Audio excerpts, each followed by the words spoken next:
Hi, this is Amy Hagel, SHINE Liaison at Senior Connection Center.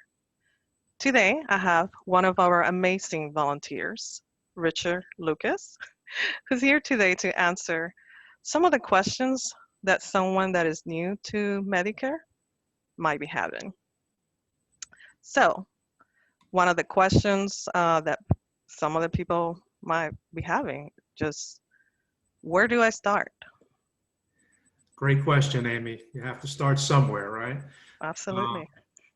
If you will soon be eligible for Medicare, you'll want to have a basic understanding of how Medicare and related insurance options work, the choices you have, and the steps you need to take.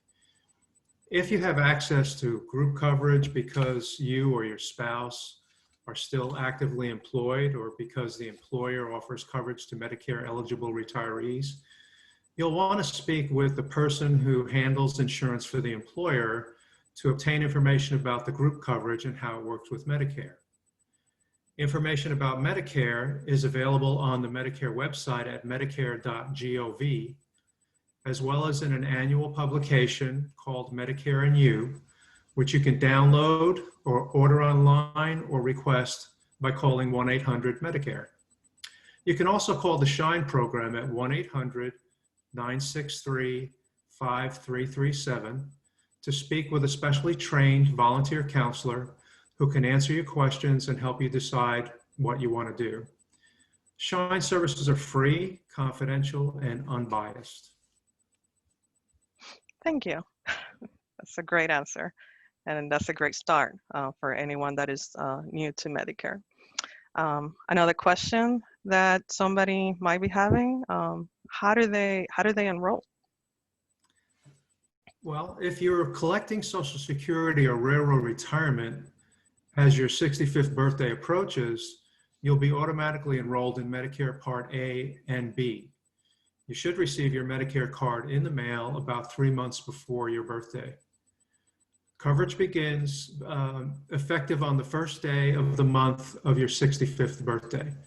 An exception to that is that if you were born on the first day of the month, coverage begins the first day of the prior month.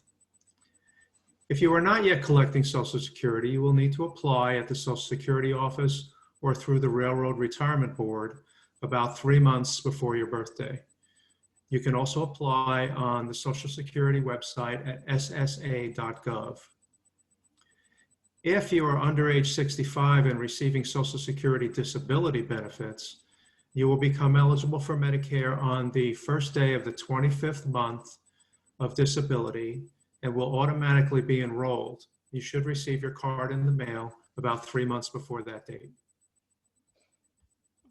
Thank you so much for that answer. And another question that somebody might be having, exactly when can they make changes to their Medicare coverage? Well, if you want to make changes to your Medicare coverage, you must normally do so during the fall open enrollment period, which runs from October 15th through December 7th each year. Any changes you make at that time will become effective on January 1st of the following year. If you do not make any change during open enrollment, then your present coverage, including any changes the insurance company has made in the coverage, will continue into the new year.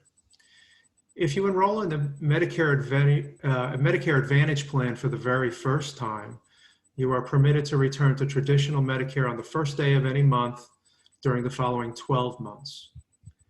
After your first year in Medicare Advantage, providing you're enrolled in an Advantage plan on the first of the year, you can change to a different Advantage plan or return to original Medicare during the first quarter of the year. If you move out of your plan's service area, you're entitled to a special enrollment period which lasts 60 days to enroll in a new plan. If you are approved for extra help with prescription drugs, you're permitted to change plans once per calendar quarter. That's pretty amazing. And also, yeah, another question that somebody might be having, why should they enroll in a Part D if they don't have any expensive prescriptions or none at all? Right, Part D being for prescription drug coverage. You become eligible to enroll in Part D when you first have Part A or Part B or both. If you fail to enroll in Part D when you become first eligible, you will be subject to a late enrollment penalty if you want to enroll later. You will pay that penalty for as long as you have Part D coverage.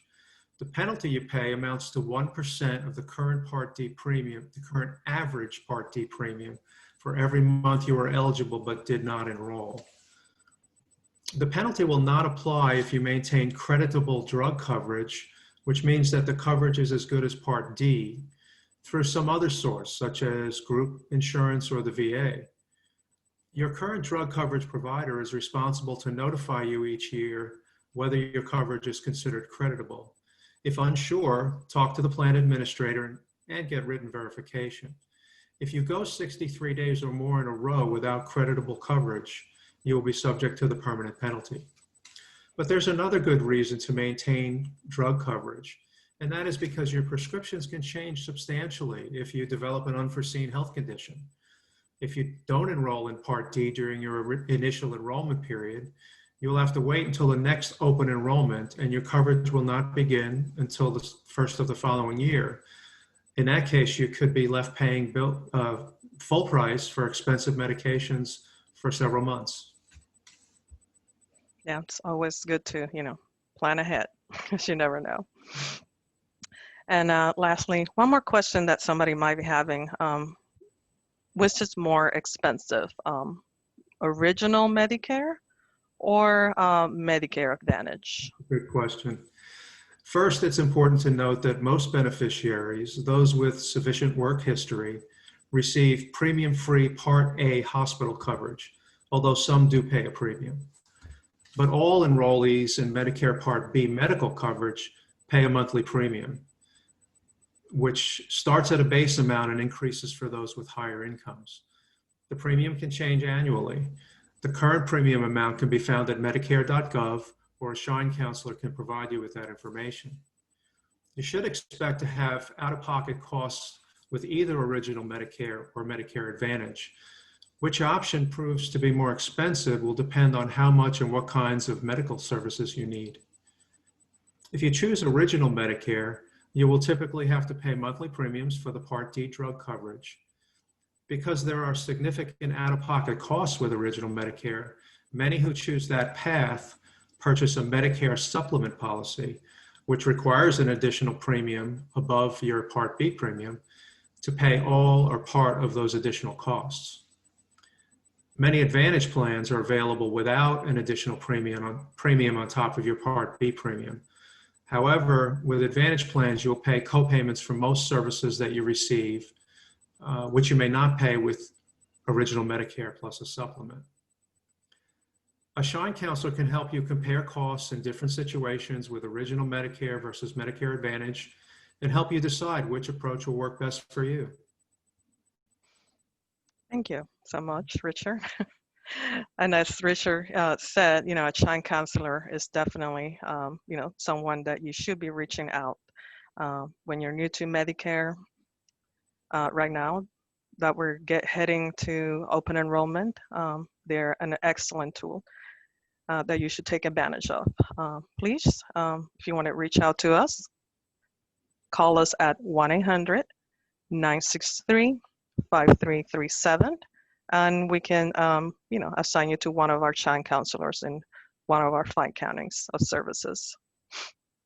Thank you so much, Richard, for your time today. I do appreciate it, and I hope everybody has a wonderful day, and reach out to us.